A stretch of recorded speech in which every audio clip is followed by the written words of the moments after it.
New communication rules, new alignment. Kafka explains how he and Bowen will tighten the operation there, guys. Because that was one of the big questions, obviously, too, was what about Bowen? And he kind of took the bull by the horns. Let's be honest. PR staff of the Giants probably working with this guy nonstop for 2 days, basically, to figure out what to say. Because Joe Shane was too chicken shit to do it himself. Calling like it is. He said, was talking about Bowen specifically. He said, we've met several times the past couple of days, get on the same page, the communication, talk about some of the minor tweaks we would do to make it more efficient and clean up some of the communication stuff. That's probably the biggest thing, is me getting on the same page with them. Up until this point, I haven't been privileged to those conversations, obviously talking about the defense. He also asked if was also asked if any of the coaching changes are expected. He said, right now, no. I have a lot of trust in our group, being around these guys for the last several years. So there's two things I thought really interesting in this. One, talk about some of the minor tweaks we would do to make it more efficient and clean up communication stuff. We've talked about it how many times? How many times? So much. You got a one or two that we've talked about. Like, it'd be interesting to see the play call in this game, but you have to think, guys, that as a head coach, you're doing the overall all the play call, and as an offensive guru, you have to understand how defense is going to react. And so, how much is he tampering with the play call on defense when he doesn't know how defense is run because he doesn't know how the offense is?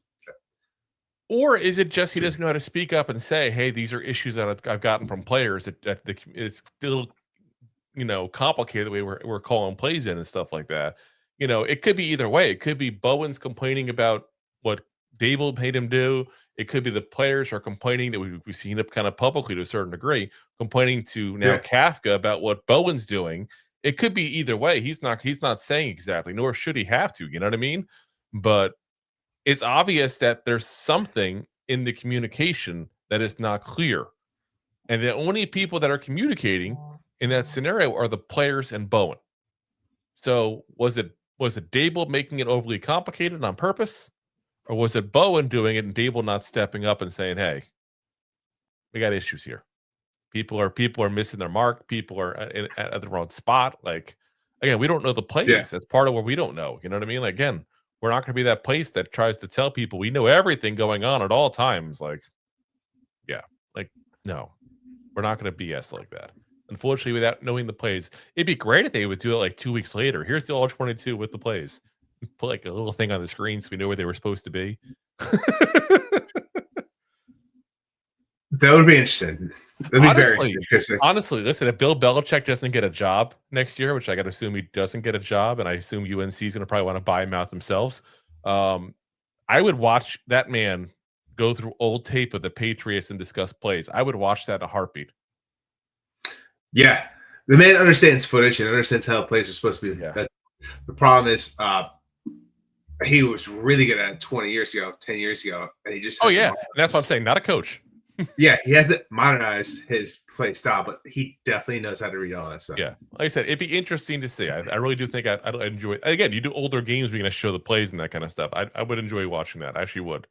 But yeah, the other thing that he said in this is, well, I also, yeah, the minor tweaks, but yeah, just be on the same page too. It's just like something to take away, like.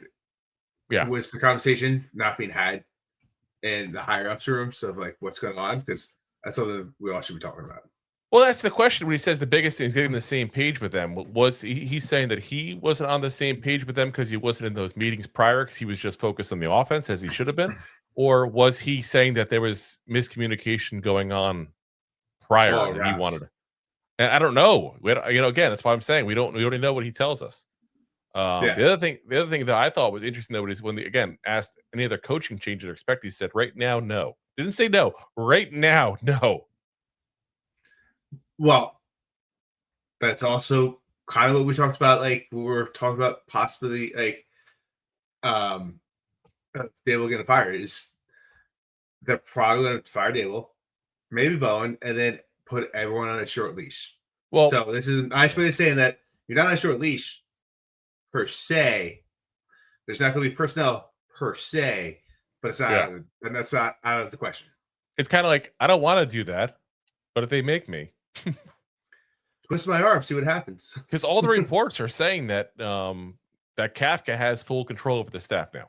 Kafka is the one who's going to be able to decide. Like, he doesn't have to go to Shane and ask permission and stuff like that. I'm sure he'll have a courtesy conversation with him, but they gave Kafka full reins of the actual staff. So, because they know things got to change. Things have got to change, guys. And I'm sorry, but I don't think they're going to fully change until Bowen's gone. Thanks for watching. Like the show? Of course you do, or you would have turned it off by now and not be hearing me. There are plenty of ways to support the show.